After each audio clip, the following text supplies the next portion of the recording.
This is Mark Johnson from Loyalty360. I hope everyone is happy, safe, and well this wonderful Thursday afternoon. I want to welcome you back to another edition of our Loyalty Live series. In this series, we talk to the leaders in customer, channel, and brand loyalty about the technology trends and best practices that impacts a brand's ability to drive unique experiences, engagement, but most importantly, customer loyalty. Today, we have the pleasure of speaking with Guy Cierzan, who's the managing partner for ICF Next. How are you, Guy? I'm well, Mark. How are you? I'm doing well, thank you. Thanks for taking the time to talk with us today. The questions we have today come out of meetings that we have with our brand members, right? We meet with them once a week, usually, to talk about different topics.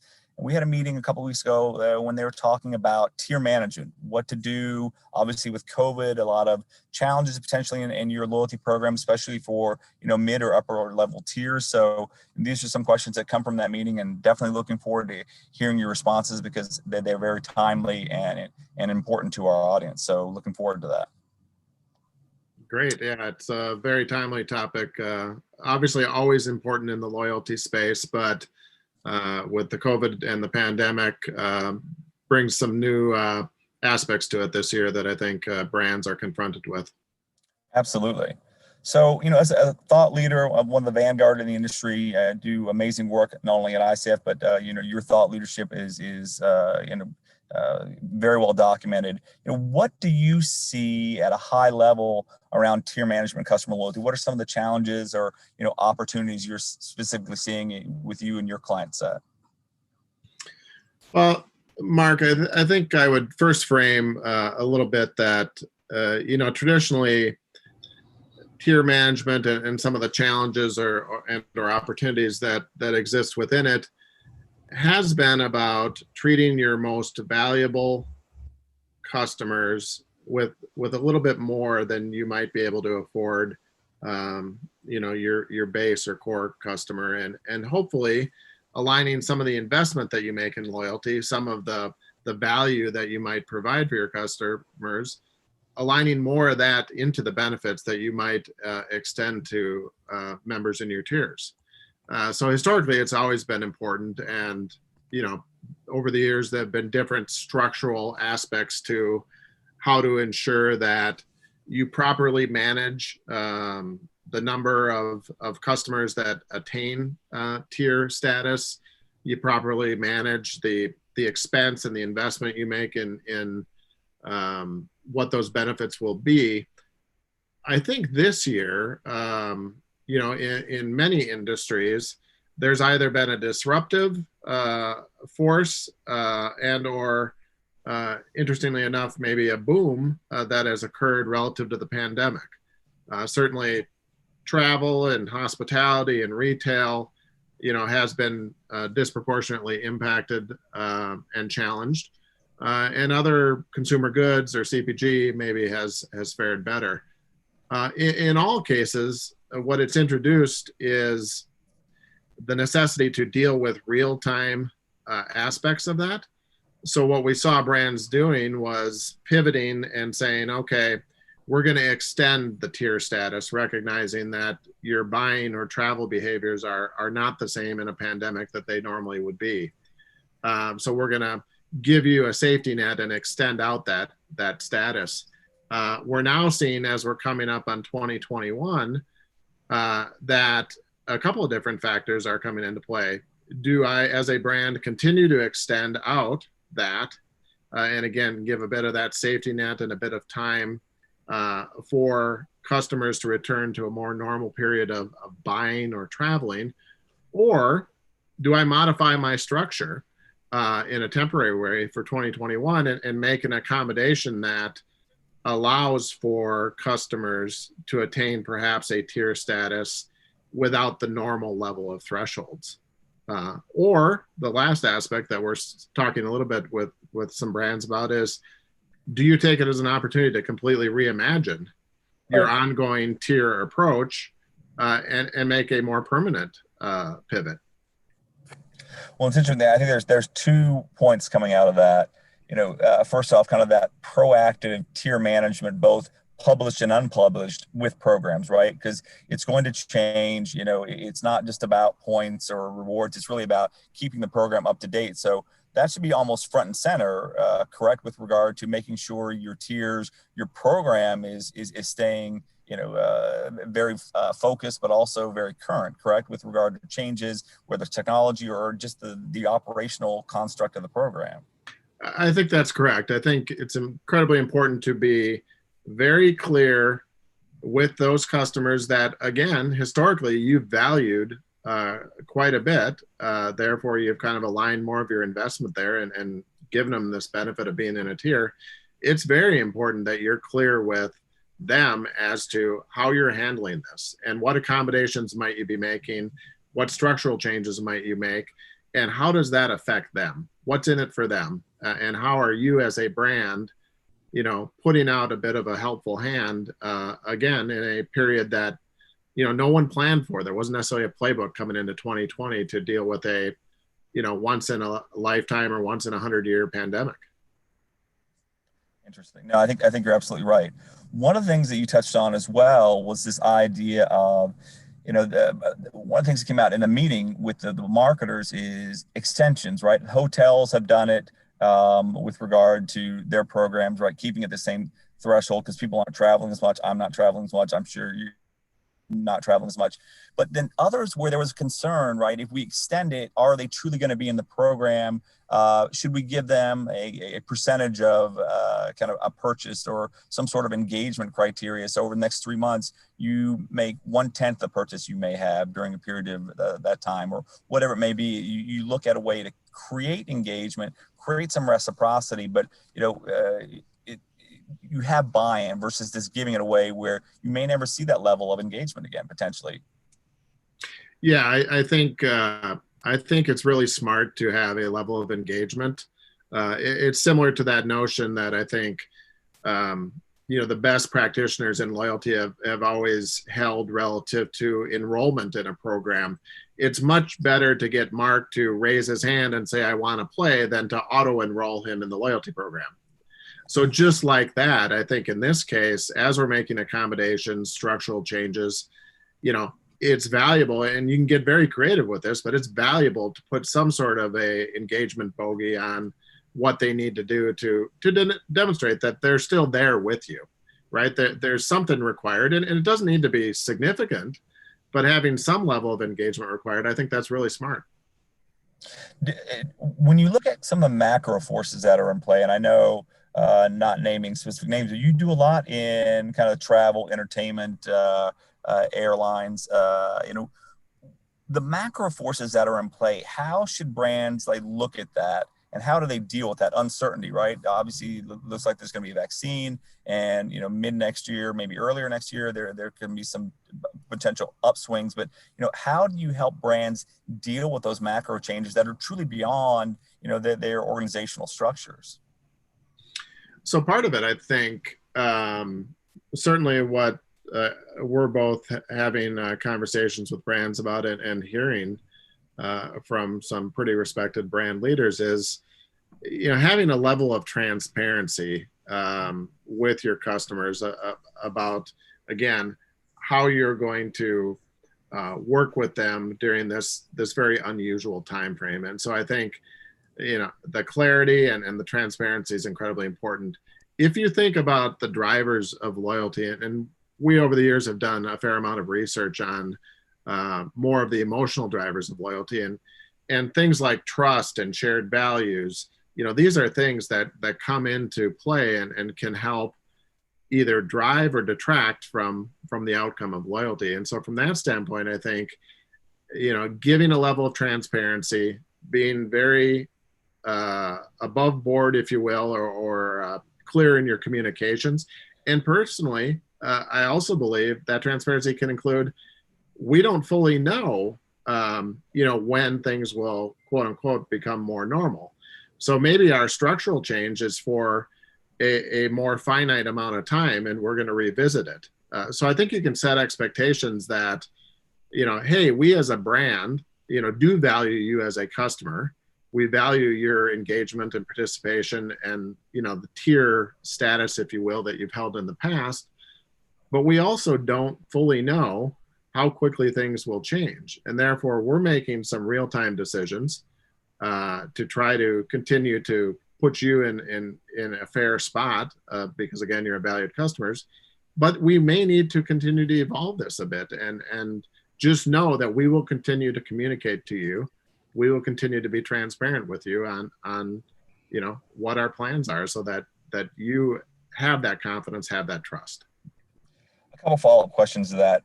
Are there other industries, travel, hospitality, restaurants, that you see that have a little bit of that could be a little more fluid right now, especially with things locking down in California and other areas as well, where that may have some kind of those macro impacts again?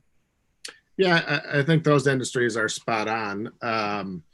They typically are industries that a significant portion of the business has been with customers that physically come into a restaurant to dine, or they visit a retail store to shop, or they're staying at a hotel. Those industries, definitely there's more fluidity. We also help support the loyalty program for the Broadway shows, and of course the theaters have been dark for a bit of time, and there's some uncertainty on that. When in Manhattan are you going to open up and have people back in the theaters? We all want that, but there's some level of unknown on that, and so I think again I would go back to the importance of being able to communicate as clearly as you can, be honest and as transparent as you can, and be prepared to be agile, be prepared to adapt. I think we all want to believe, and there certainly are signs that there are some rays of light coming relative to the vaccines, but there's a jump from vaccines to people being vaccinated in enough numbers to make the difference for some of those industries. Right, and I think there's also challenges there too. I actually had a meeting with my doctor yesterday, just will everyone take it? There's some consternation, unfounded, that there may not be safety here. So I think that's a big concern as well. We don't have that issue, but I guess we will see soon. Agreed. I think that's very fair, and something that again adds to that uncertainty a bit is how does that play out? Absolutely. You mentioned something a while earlier with regard to communication, and that's been kind of a tantamount challenge with brands throughout this whole process, right? First, it was around safety, and then it became cleanliness, and cleanliness became a badge of honor. But as customers, they kind of tune out to that to a certain degree, right? So everyone's heard about the Marriott example, where he came out and talked about how he was doing some things with his hotel, and other hotels kind of followed, or maybe some led as well. But at some point that becomes this kind of overload of hearing the same message. So how do you balance that message with regard to how you're going to do tier management, right? How you want that reciprocity, how you're still there for that customer, but there's a recognition things are a little different right now. What are some best practices around managing that? I think it's a great point. I think first and foremost, it's recognizing that one of the opportunities that you have with your tiers is to have, treat them as a segment that is going to have perhaps a unique message, maybe even a unique way in which the message is delivered. So you have an opportunity, because it's a percentage of your overall customer and overall loyalty member base. You have an opportunity to do some different things, perhaps, that are appropriate given the value and importance of those tier members as a customer segment. So that may be mixing in, video snippets. It may be not always delivering it in email. Obviously, emails are a very hardworking channel for a lot of us in the space. But there's other ways to get beyond that, whether it's social media, whether it's vis-a-vis the app and the way in which you might be able to segment a message, notifying somebody in the app of something. You could even go traditional and put something in the mail. And so I think part of it is understanding the opportunity that exists because it's a subset of your customers. Oh, by the way, a very valuable historically segment of your customers. And so take some license and do some different things, mix up the cadence, mix up the way in which you do it, but still stick with those hallmarks of being honest, being transparent, being clear in your communications, It doesn't need to be overblown, right? Give people the essential Absolutely. information that answers what's on their mind. Is there a brand or two maybe you work with, or maybe you, from personal experience, you think that's done a good job with managing the communication tone, cadence, the reciprocity process?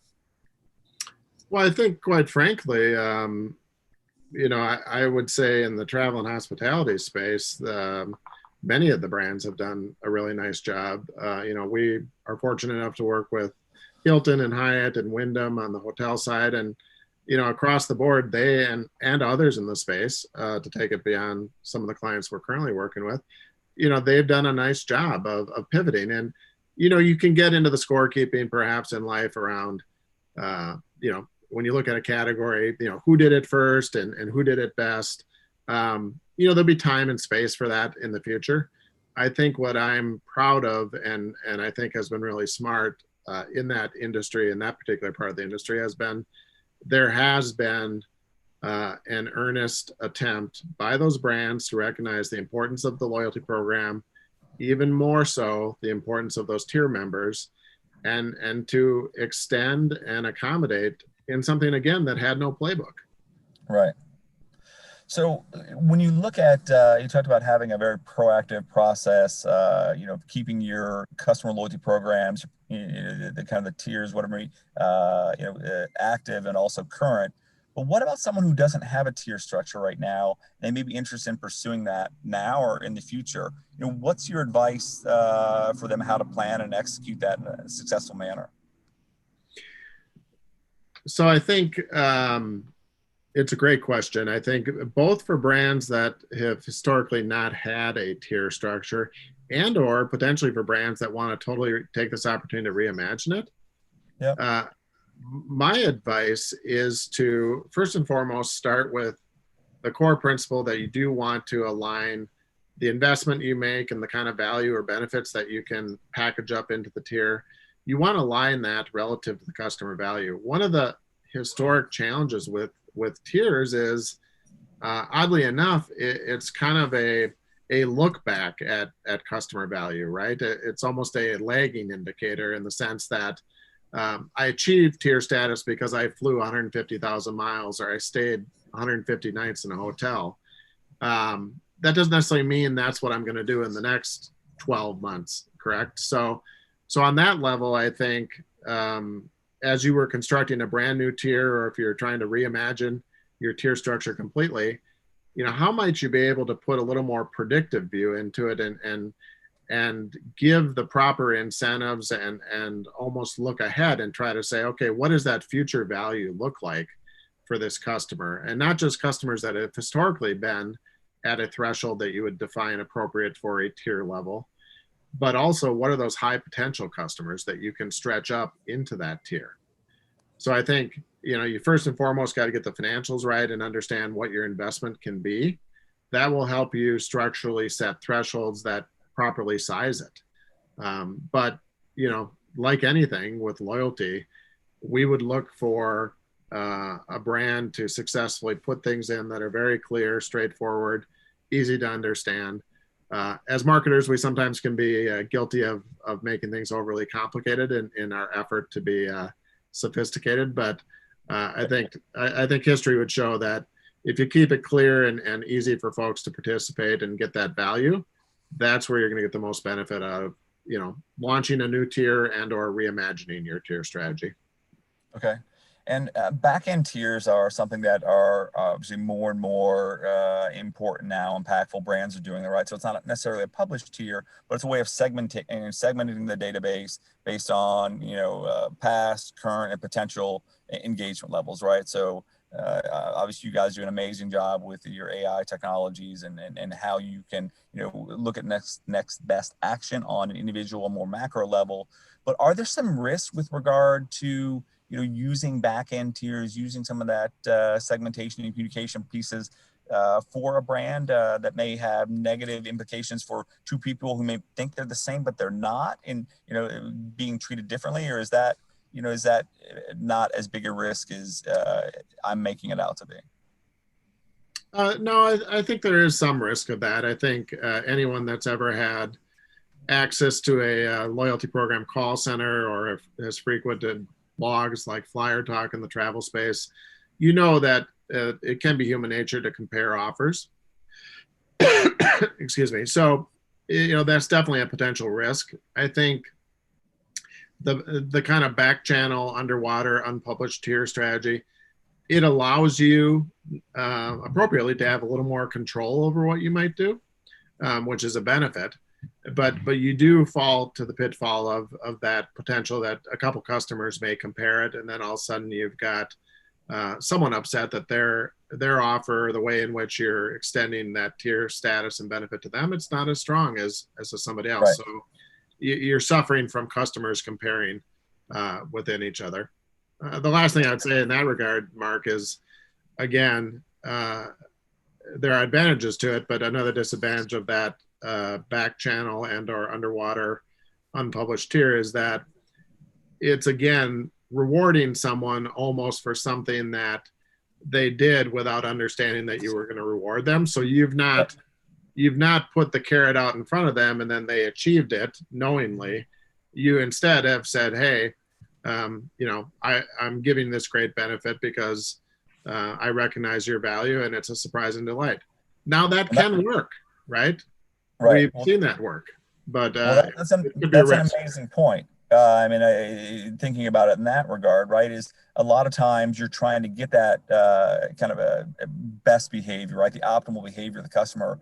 But one of the challenges with loyalty programs is making sure the reward actually is understood. You get that can be a challenge sometimes, surprise and light. If you reach a threshold and you're getting an incremental behavior or getting incremental, treatment from the brand, it has to be recognized truly to be impactful to try to reinforce that, correct?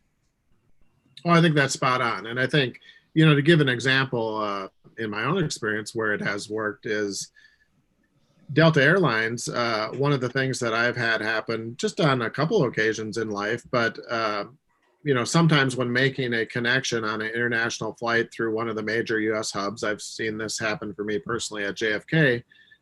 You may come off your domestic flight preparing to go across the pond, and somebody will be waiting there ready to take you from that terminal to the other terminal, usually in a high-end Porsche or something like that. That is totally a surprise and delight. It's not something that they publicize. It's not something they guarantee you're going to get.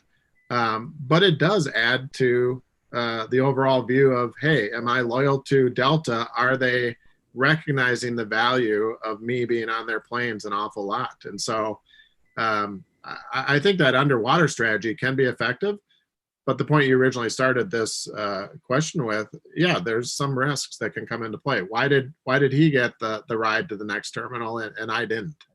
Yeah.